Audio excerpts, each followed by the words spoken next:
2 से ज्यादा बच्चा बवासीर होता है। हमारा पिंटू बवासीर है। पिंटू तो बवासीर है, पिंटू तो बवासीर है। जो राज्य जो करना चाहे अपना करे, लेकिन हमारा बहुत साफ साफ ओपिनियन है। लेकिन अगर +2 तक पढ़ी हुई है, इंटर पास है, तो देश का उस समय आया 1.7 और बिहार का आया 1.6। तो उसी समय तो यूरेका की भावना आई ना, हमको लगा कि भाई इतनी बड़ी चीज है, ये तो प्रजनन दर को कम करने के लिए बिहार में कितना ज्यादा। 2 बच्चे मीठी खीर, उससे ज्यादा बवासीर। ग्रामीण परिवेश में गोबर चूना लिपि दीवारों पर लिखा के पंचलाइन वैसे तो थोड़ा कठोर प्रतीत होता है। जब बीमारी बड़ी हो तो इलाज भी जरा सा तकलीफ तो देती ही है। उत्तर प्रदेश के बाद अब बिहार में भी जनसंख्या कानून को लेकर चर्चाएं तेज है। चुनाव नजदीक है और ऐसे में पंचायती राज विभाग के मंत्री सम्राट चौधरी ने कहा है कि सरकार बिहार में भी पंचायत चुनाव के उम्मीदवारों पर जनसंख्या कानून यानी कि पॉपुलेशन कंट्रोल बिल लागू करने का सोच रही है। अपने एक इंटरव्यू के दौरान दिए गए बयान में पंचायती राज विभाग के मंत्री सम्राट चौधरी ने कहा कि राज्य सरकार 2 बच्चों से अधिक वाले उम्मीदवार पंचायत चुनाव लड़ने से वंचित किए जा सकते हैं। इतना ही नहीं, सम्राट चौधरी ने यह भी कहा कि 2 बच्चों से अधिक वाले लोगों को अन्य सरकारी सुविधाओं से भी दरकिनार किया जा सकता है। कहीं न कहीं यह फैसला पंचायत चुनाव से पहले एक धमाके की तरह है जो कईयों की नींदें उड़ा देगा। गौरतलब है कि उत्तर प्रदेश के मुख्यमंत्री योगी आदित्यनाथ ने जनसंख्या रोधी कानून लाकर खाका तैयार कर देश में एक नया और अहम मुद्दा छेड़ दिया है। सत्ता पक्ष इसका भरपूर समर्थन कर रहा है और जोरदार प्रचार भी किया जा रहा है। वहीं विपक्ष इस पर हाँ ना की स्थिति में डोल रहा है। आपको बता दें कि बिहार के 2 बड़े नेता और सांसद नित्यानंद राय और गिरिराज सिंह भी इस कानून का समर्थन कर चुके हैं और बिहार में इसके लागू करने की बात को सार्थक और महत्वपूर्ण करार दे चुके हैं।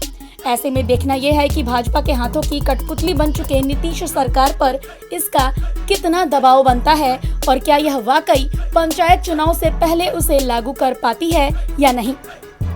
आपको ये भी जानना जरूरी है कि साल 2011 की राष्ट्रीय जनगणना के अनुसार बिहार की कुल आबादी 10,38,04,637 थी, जो अनुमानतः 2021 में बढ़कर लगभग 12 करोड़ पहुंच गई है। देश में जनसंख्या वृद्धि की सर्वाधिक दर बिहार में भी आकी जा रही है। ऐसे में इस पर कोई समाधान महत्वपूर्ण हो जाता है। हालांकि बिहार के मुख्यमंत्री नीतीश कुमार ने कहा इस कानून पर असहमति जताई और कहा कि यह कोई बेहतर विकल्प नहीं है। उन्होंने शिक्षा पर जोर देते हुए कहा कि महिलाओं को शिक्षित करना जरूरी है। यही एक रास्ता है जो जनसंख्या में हो रही बेतहाशा वृद्धि पर लगाम लगा सकती है।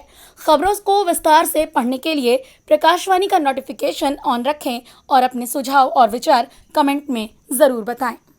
एक बात हम आपको बहुत साफ साफ कहें, जो राज्य जो करना चाहे अपना करे, लेकिन हमारा बहुत साफ साफ ओपिनियन है।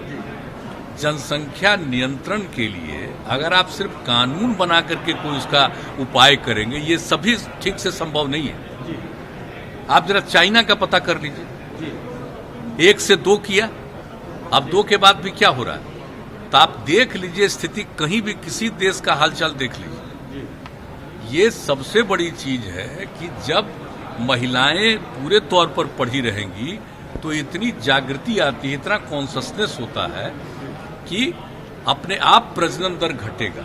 और आप तो जान रहे हैं, शुरू से हम लोग इसके लिए काम कर रहे थे और उसी में जो आपने कहा, जो इतना ज्यादा इस पर रिसर्च हुआ, सर्वे किया गया, देखा गया कि जब पति पत्नी में पत्नी मैट्रिक पास है तो देश भर का एवरेज प्रजनन दर 2 था और बिहार में भी वही किया गया, तो पता चला 2 ही है।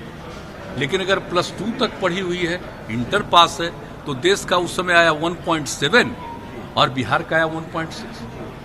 तो उसी समय तो यूरेका की भावना आई ना, हमको लगा कि भाई इतनी बड़ी चीज है, ये तो प्रजनन दर को कम करने के लिए बिहार में कितना ज्यादा आप जानते हैं। तो देखिए, इससे काम शुरू करते करते घटते 4 के ऊपर था, अब उससे घटते 3 के पास पहुंच गया। लेकिन ये पूरे तौर पर होगा तो हमको पूरा भरोसा है कि 40 तक, हमको जो लगता है, मेरा अपना व्यक्तिगत जो हम पूरा का पूरा करते हैं कि 2040 तक जरूर ये वृद्धि नहीं रहेगी और उसके बाद घटना शुरू होगी। तो इस तरह से जब बात है तो हम लोग तो इसी पर काम कर रहे हैं। लेकिन बहुत लोग लगता है खाली कानून बना देंगे और उससे हो जाएगा, तो वो तो अपना सोच है अपना अपना। हम लोगों का सोच बहुत साफ है कि कैसे हम कर सकते हैं प्रजनन का, और इसमें कोई कम्युनिटी का हो सब पर ये असर पड़ेगा। जब महिलाएं बिल्कुल पढ़ी लिखी होंगी तो आप देख लीजिए, कोई कम्युनिटी का हो तो आप पता कर लीजिए, तो इसमें होगा। और इक्का दुक्का तो होता ही न है, कभी कभी तो आप देखें कि पढ़े लिखे लोग भी बहुत पैदा किए हैं क्या बात है? तो इस तरह से तो कई लोग होते हैं, तो वो तो एक अलग बात है। ये तो नहीं मान करके चलिएगा कि हम तो कोई कानून के बहुत पक्ष में नहीं है, तो कुछ तो कर सकता है, लेकिन मैक्सिमम आदमी ये नहीं कोई कह सकता, दावा कर सकता कि हर परिवार में जो हम बोल रहे हैं कि प्रजनन दर, ओवरऑल प्रजनन दर घटेगा, लेकिन ये दावा हम नहीं कर सकते कि हर एक परिवार में कम ही कर लेगा, लेकिन कुल मिलाकर के ज्यादा से ज्यादा में कम हो, तो कुल मिलाकर के प्रजनन दर घटेगा।